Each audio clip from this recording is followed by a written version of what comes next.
믿습니다. 여기 다시 한번 인사 나누시죠. 오늘 은혜 많이 받으세요. 예. 하나님의 은혜가 오늘 우리의 예배 가운데, 말씀 가운데, 또 우리의 삶 가운데 충만하게 임하시기를 주님의 이름으로 축복합니다. 예, 저는 오늘 사도행전 9장 19절로 25절 말씀을 통해서 도우시는 하나님의 손길, 도우시는 하나님의 손길, 그러니까 하나님의 도우심을 체험하고 경험하라라는 제목으로 같이 또 은혜 받는 시간 되기를 원합니다. 우리가 잘 알고 있는 A.W. 토저, 그 유명한 목사님이시죠. 그분이 이런 논평을 내린 적이 있습니다.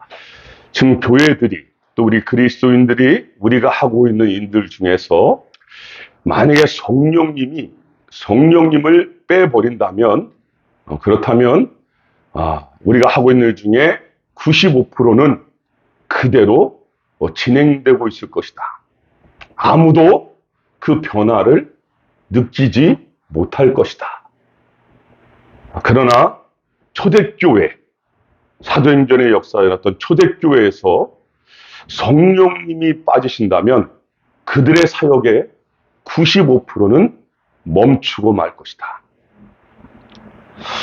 여러분, 그렇죠? 지금 이 시대가 얼마나 심지어 교회조차도 인본주의로 흐르고 있는지를 보여주고 있는 아주 날카로운 지적이 아닌가, 그런 생각을 해보게 되는 것이죠. 여러분, 우리가 사도행전을 통해서 정확하게 보는 것이 무엇이죠? 그것은 하나님의 나라는 멈추어져 있는 것이 아니라 하나님의 나라는 지금까지 확정되어져 왔고 지금도 확장되어지고 있고 앞으로도 반드시 확장되어진다는 것이죠. 그 시작의 주체가 왜냐하면 사람이 아니고 성령님이시기 때문인 거예요. 교회의 주체는, 교회의 주인공은 성령님이시기 때문에 하나님의 나라는 멈출 수가 없는 거예요. 그렇게 확장되어져 갈 수밖에 없는 것이죠. 여러분, 사도행전 2장에 보면 성령님께서 가장 강력하게 이 땅 가운데 임재하셨어요. 그죠? 그 이후로 초대교회가 태동이 되게 되죠. 그리고 나서 교회를 통하여 하나님의 나라가, 예루살렘에 머물러 있던 하나님의 나라가 온 유대로 퍼져나가게 되고, 온 유대에 머물러 있던 하나님의 나라가 사마리아 땅을 치고 나가게 되고, 지금 그 사마리아를 넘어서서 온 나라와 열방으로 하나님의 나라가 지금 땅끝까지 확장되어져 가는 가운데 있지 않습니까? 그런데 우리가 말씀을 통해서 무엇을 보냐면, 하나님은 하나님의 나라가 확장되어져 갈 때마다, 그때마다 하나님은 반드시 하나님의 사람을 선택하셔서 사용하고 계신다는 것이죠. 그렇게 오늘 본문 사도행전의 다메섹이라고 하는 곳까지 한 인물을 만나러 오게 되는 것이죠. 여러분, 이 다메섹이 중요한 이유가 무엇일까? 이 다메섹은 무엇보다 하나님의 이 복음의 말씀이 땅끝으로 나아가는 통로가 되었기 때문이에요. 오늘 그 통로로 쓰임받는 인물이 우리가 지금 보고 있는 사도 바울이에요. 여러분, 지금 다메섹에요, 난리가 난 거예요. 왜 그럴까요? 아니, 며칠 전까지만 해도 같은 편이었거든요. 기독교 최고의 박해자였습니다. 그 이름만 들어도 그리스도인들에게는 공포의 대상이었거든요. 그런 그가 지금 자기가 신성 모독죄로 잡아서 죽였던 예수쟁이들이 믿는 그 예수님을 하나님의 아들이라고, 메시아라고 지금 전하고 있는 거예요. 그들 눈에는 완전히 배신자가 되어버리고 만 것이죠. 여러분, 그렇습니다. 예수님을 만난 사람들의 특징이 뭐냐고 묻는다면 그것은 다른 게 아니에요. 신분의 고하를 막론하고, 재산의 유무를 막론하고, 남녀노소를 불문하고, 예수님을 만난 사람들의 공통적인 특징은 그 예수님을 전하고 싶어서, 그 예수님을 자랑하고 싶어서, 그 예수님을 좀 알리고 싶어서 견딜 수 없다는 것이죠. 여러분, 예전에 이런 찬양 불렀는데 기억나십니까? 예수님이 좋은 걸 어떡합니까? 얼쑤막 하잖아, 그죠? 제가 예수님이 좋은 걸 어떡합니까? 그러면 얼쑤 해주셔야 돼요. 예수님이 좋은 걸 어떡합니까? 장단이 좀 맞아야 되는데. 여러분, 그렇잖아요. 예수님이 너무 좋은 거예요. 어쩔 수가 없을 정도로 너무 좋은 거예요. 그죠? 여러분, 사도 바울이 지금 그런 상황이에요. 예수님이 너무 좋아서 어떡합니까? 그래서 그는 즉시 그 유대인의 회당에서 내가 메시아를 만났다. 그분이 바로 예수님이시고 그분이 하나님의 아들이시다라고 지금 담대하게 선포하고 있는 게 지금 다메섹에서 일어나고 있는 일이에요. 여러분, 이런 복음의 메시지 앞에서 어떤 일이 벌어지고 있죠? 우리 22절 말씀 같이 한번 읽어보시죠. 그 복음을 들은 사람들이 어떻게 반응하고 있는가? 9장 22절 말씀. 시작. 사울은 힘을 더어더 예수를 그리스도라 증언하여 다메섹에 사는 유대인들을 당혹하게 하니라. 이 사도 바울의 강력한 복음의 증거 앞에서 복음을 들은 사람들이 뭐 했다고요? 당혹해 했다. 이 당혹하다의 원어 심케어란 말은 흔들리는 거예요. 혼란스러운 거예요. 막 선동이 되는 거예요. 당황해서 깜짝 놀란 상태를 이 심케어 이 단어를 쓰고 있는 것이죠. 그렇죠? 여러분, 이것은 우리에게 중요한 부분을 가르쳐주고자 하는 것이죠. 여러분, 사도 바울에 대해서 주님께서 아나니아를 통하여 뭐라고 말씀하셨습니까? 그는 택한 나의 그릇이야. 친히 하나님께서 택하신 주님의 그릇으로 지명하여 부른 사람이 사도 바울이에요. 그럼 사도 바울은 그렇게 강력한 빛 대신 주님을 체험했고 주님의 음성도 직접 들었어요. 그리고 나서 시력을 잃었다가 안수도 받고 성령이 충만해지면서 시력도 기적적으로 다시 되찾게 된 인물이죠. 거기에다가 다메섹의 천사 같은 제자들로부터 예수님에 대해서 들었던 사람이죠. 이제 그는요, 더 이상 가만히 머물러 있을 수가 없었던 것이죠.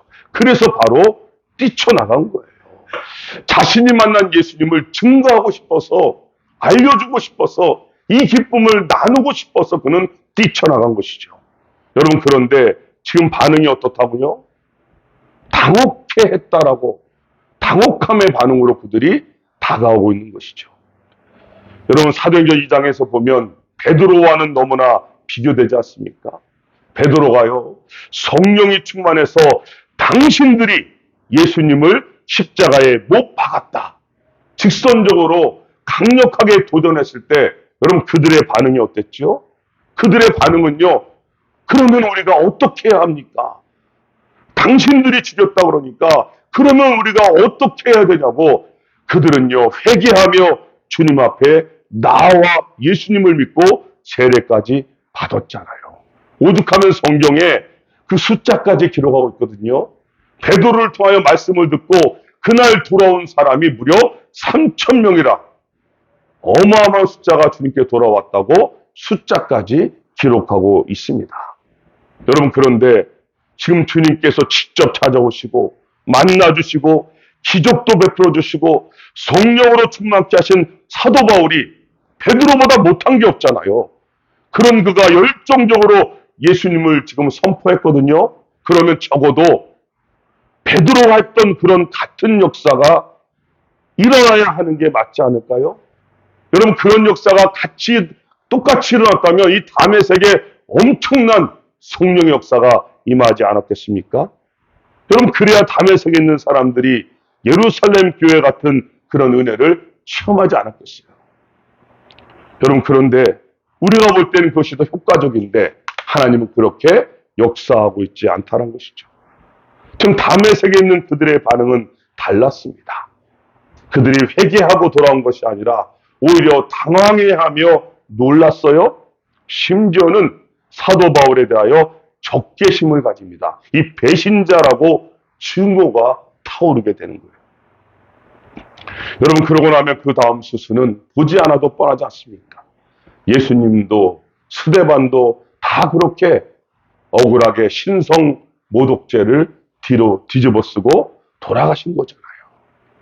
여러분 그렇습니다. 제가 항상 말씀드리잖아요. 예수님을 믿어도 사업에 실패할 수 있어요. 예수님을 믿어도 사업이 잘 안 풀릴 수 있어요. 여러분 예수님 잘 믿어도요. 자녀가 대학교에 떨어질 수 있다니까요. 여러분 예수님 잘 믿어도요. 암에 걸릴 수가 있어요. 여러분 예수님 정말 잘 믿어도 승진 못할 수가 있는 거예요. 죄송하지만 예수님을 너무 사랑해도요. 가난할 수 있다니까요.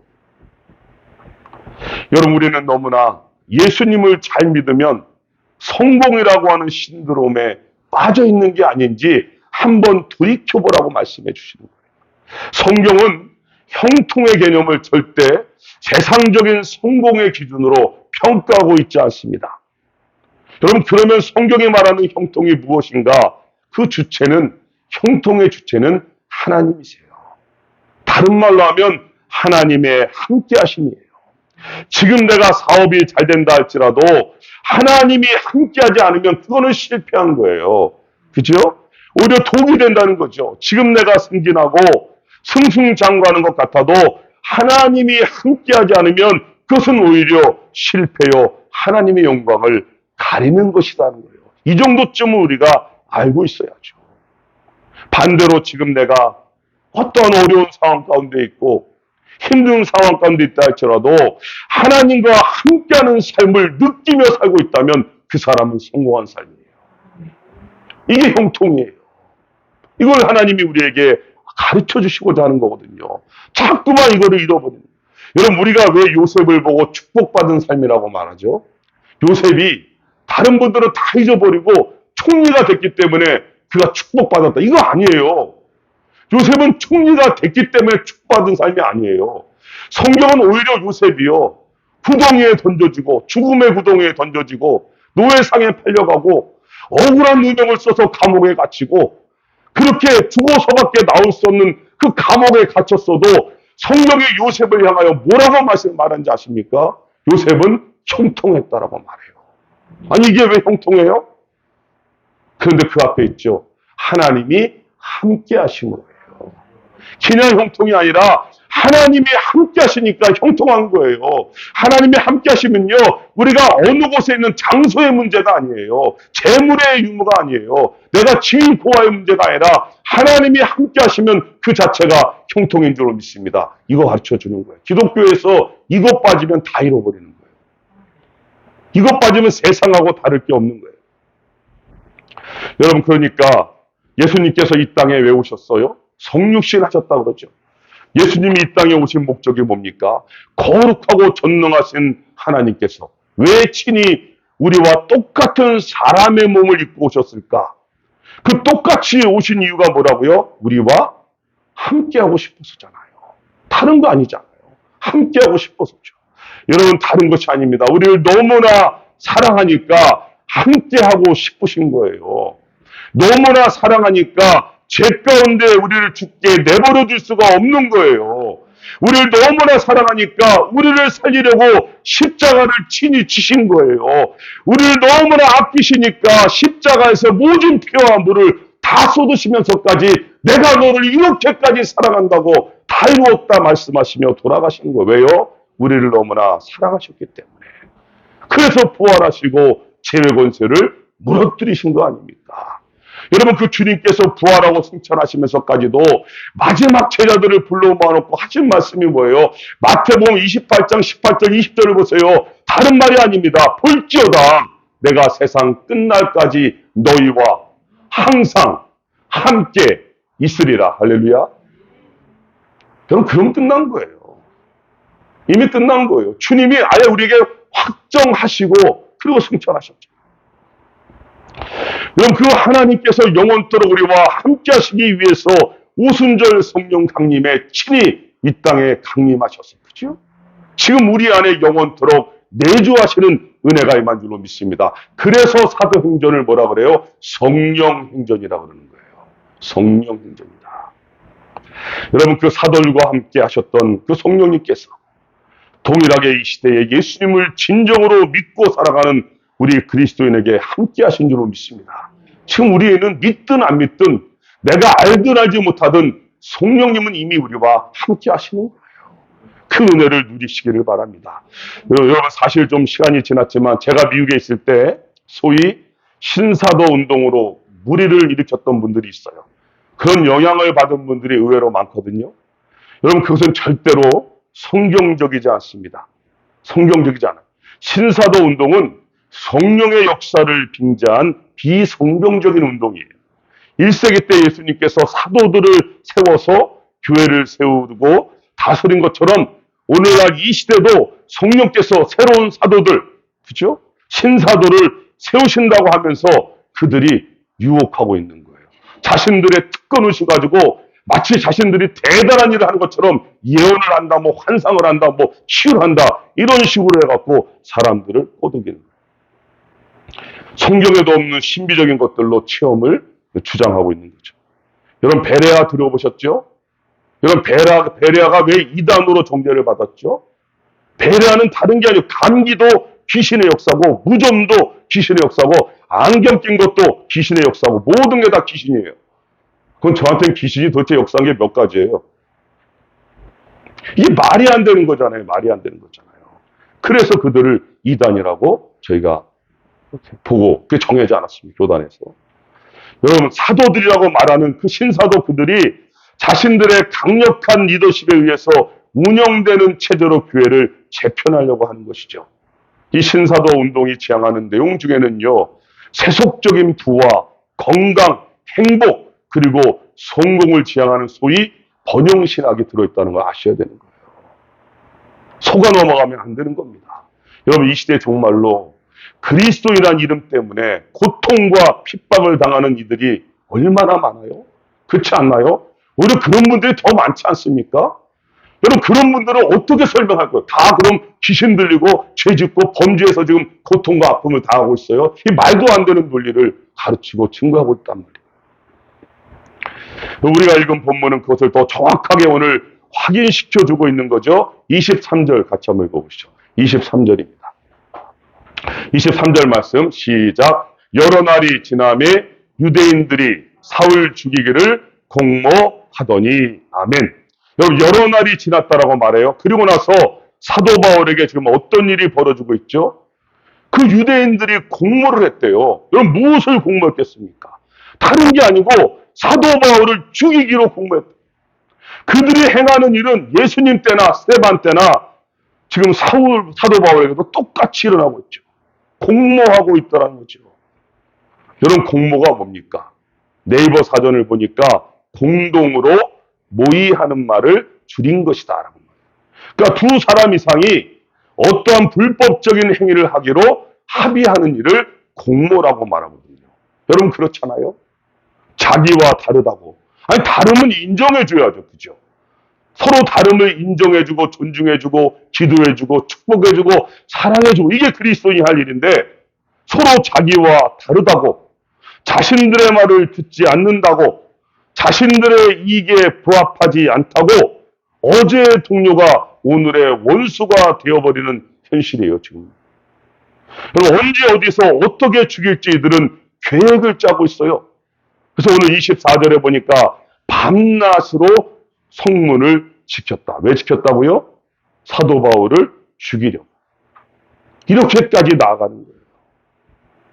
여러분, 우리가 사는 세상에는요, 또 그리스도인 가운데도 모임이 참 많아요.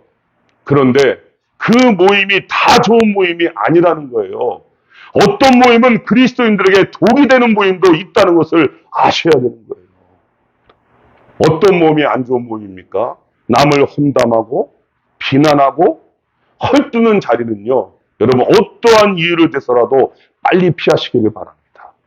내가 바꾸면 좋지만 내가 바꿀 수 없으면 피하는 게 최선의 방책이에요.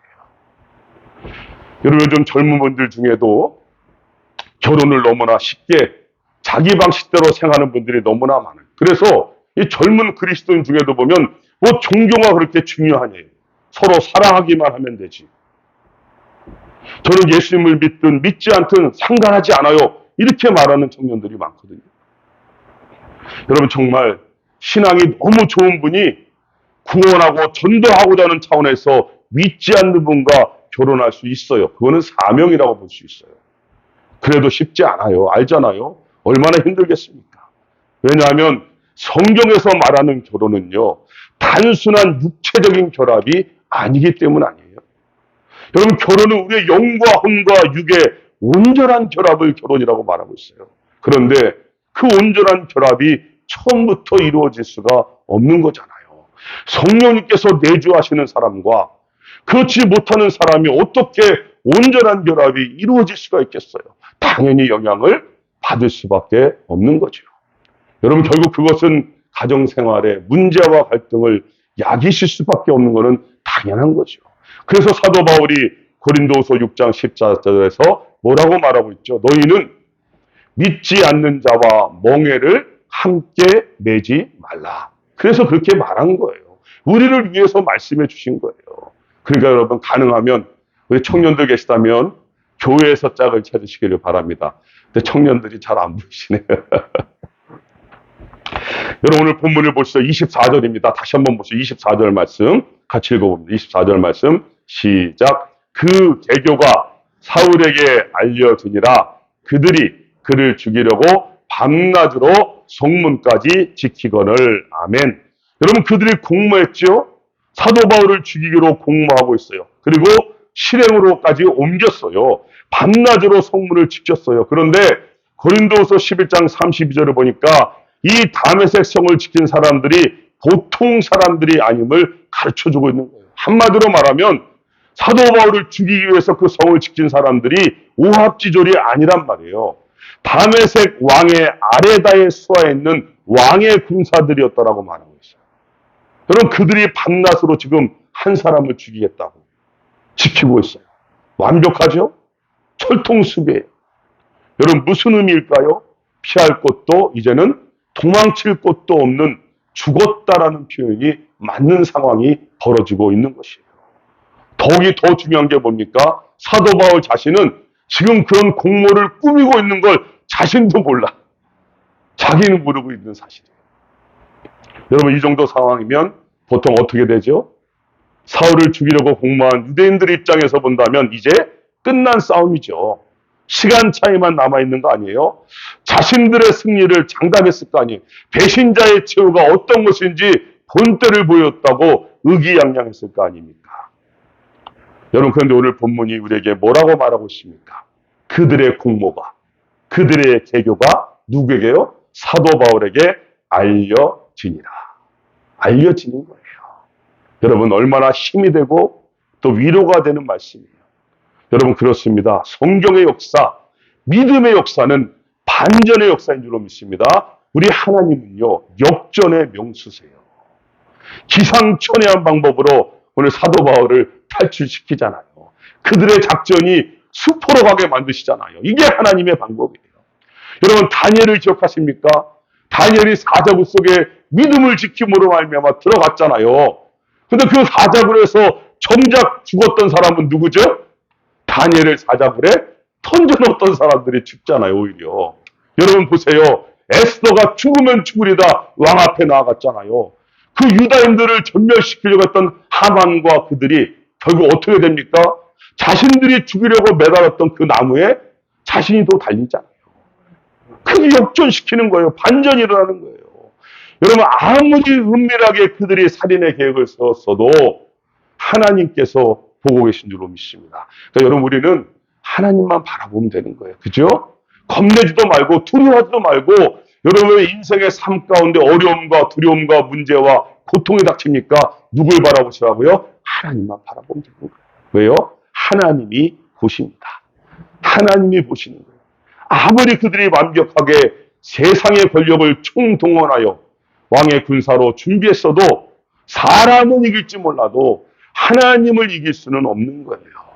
여러분, 그 하나님이 바로 저와 여러분의 하나님이신 줄로 믿습니다. 힘나시죠? 힘낼만 하잖아요.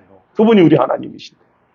여러분, 사도 바울을 죽이는 계교가 누구에 의해서 밝혀졌는지, 어떻게 알게 되었는지 그 이름은 나오지 않아요. 그냥 다메섹의 무명의 한 사람, 무명의 그리스도인일 것입니다. 여러분, 그러므로 너무 힘들다고 절망하지 마시기 바랍니다. 너무 내 뜻대로 안 된다고 포기하지도 마시기 바랍니다.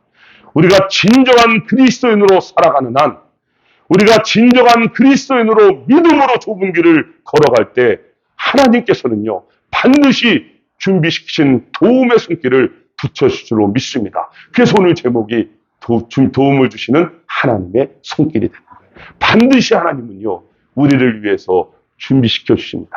사도 바울에게는 그 알 수 없는 무명의 그리스도인을 통하여 역사하셨듯이 우리의 삶 가운데도 그때그때마다 순간순간마다 고통과 아픔 가운데마다 하나님이 보내주시는 도움의 손길이 있는 줄로 믿습니다. 그분이 우리의 하나님이세요.